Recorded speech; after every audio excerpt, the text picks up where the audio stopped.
Oh, hi. So here we go. Academy explains diversity rules for Best Picture Oscar. Beginning in 2024, with the 96 Oscars, films hoping to qualify for the Best Picture category will have to meet inclusion standards both on screen, both on camera and behind the scenes.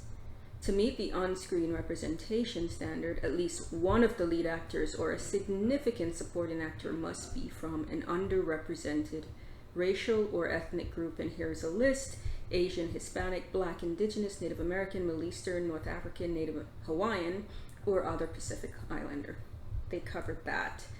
There are alternatives. 30% of all actors in secondary or more minor roles could come from two of the following categories: women, LGBTQ, an underrepresented racial or ethnic group, or those with cognitive or physical disabilities.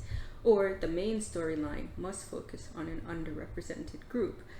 The move is part of a continuing effort to improve inclusion both within the organization and in the movies it honors. Over the years, the Academy has come under fire for presenting all-white acting slates at nomination time, a fault many attribute to both the homogeneous makeup, like mainly white male, I guess, of the organization and the industry at large. These standards are meant to address the broader industry issue, blah, blah, blah.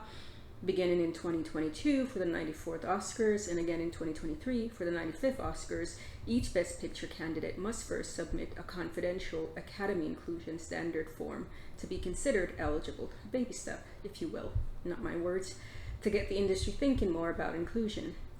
So baby steps, and then in 2024, to qualify, a film must meet 2 of 4 standards in areas of on-screen representation, off-screen creative leadership, apprenticeship opportunities, or members of underrepresented groups, and diversity in the ranks of the marketing and distribution departments.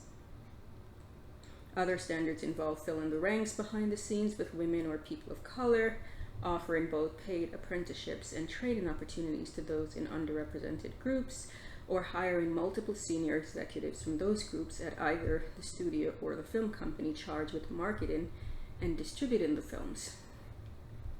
The standards will be enforced via spot checks of sets and through dialogue between the Academy and movies filmmakers and distributors.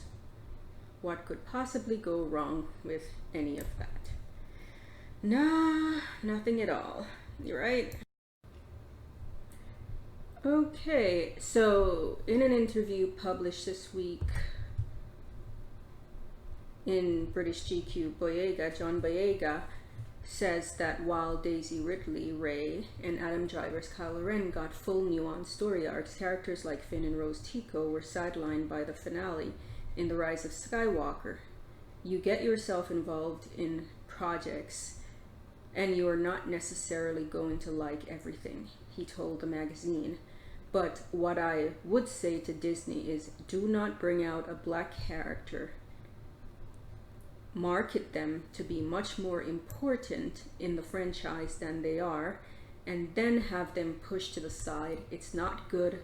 I'll say it straight up. You knew what to do with these other people, but when it came to Kelly Marie Tran, when it came to John Boyega, you know fuck all. His comments were not surprising since, well, he's been criticizing the franchise for a long time now.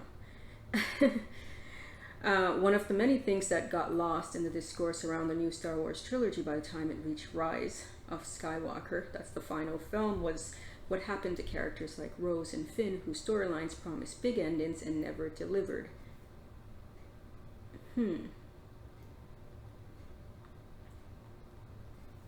As Boyega noted, he's not talking about anything that wasn't already known. He's saying it out loud. What they want you to say is, I enjoyed being part of it. It was a great experience. Nah. I'll take that deal when it's a great experience. Yeah, he's not wrong. But of course, right now I'm just airing grievances. You know, I'm not the only cast member who had their own unique experience of that franchise based on their race. He told GQ it makes you angry with the process like that, because you realize I got given this opportunity, but I'm in an industry that wasn't even ready for me. Nobody else in the cast had people saying they were going to boycott the movie because they were in it. Nobody else had the uproar and death threats sent to their Instagram DMs and social media. Well, technically Rose did. But, you know, black this and black that, and you shouldn't be a stormtrooper. Nobody else had that experience. Sorry, Kelly Marie Tran, not Rose. She played Rose, but yes. Yet people are surprised I'm saying this. This is my frustration. Well, he is not wrong.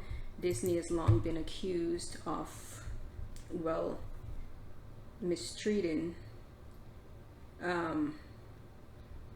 or being fake when it comes to actual diversity, considering the case of the trailers, or the posters rather, for Star Wars. You can see Boyega is prominent on the left, and then in the Chinese version he's this little thing right there, and Disney would like you to believe that it had to do with the fact that, according to them, the Chinese people are racist and don't like dark-skinned people, so they had to play him down in order to appease the Chinese market, which is something Disney right now has been heavily accused of doing, playing down, trying to appease the Chinese market. I won't get into the controversy regarding Mulan, but, you know, I'm putting this with the criticism of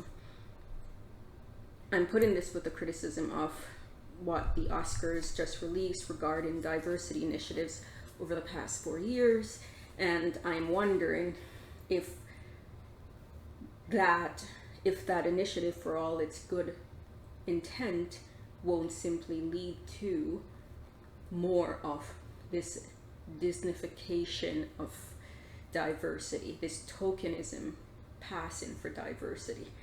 I've expressed my skepticism, and I will remain skeptical, but let's see what happens.